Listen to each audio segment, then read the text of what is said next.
And we begin tonight with breaking news, a historic shakeup as President Biden ends his bid for re-election. News 15's Rebecca Castor examines what this means for the 2024 race. President Biden is officially out of the 2024 race for the White House. It follows weeks of growing pressure from Democrats after his shaky debate performance highlighted concerns over his age and mental fitness.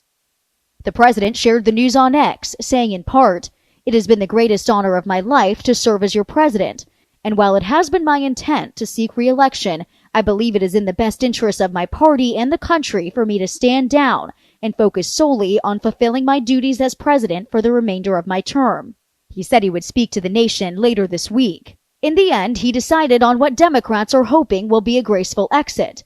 And with just about a month before the Democratic National Convention in Chicago, he's not taking any chances on a messy party fight, endorsing his Vice President Kamala Harris to take his place as the Democratic nominee, saying she's the candidate with the best chance to beat Donald Trump in the fall. It also allows her access to Biden's $250 million war chest without going through any lengthy legal proceedings that could have held up her campaign.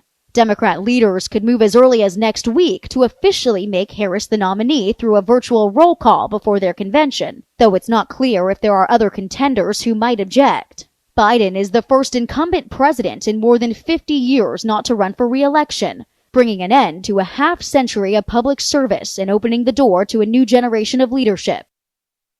An outpouring of Republicans are now calling for President Biden to resign. They argue if he's not fit to run for re-election, he's not fit to run the country.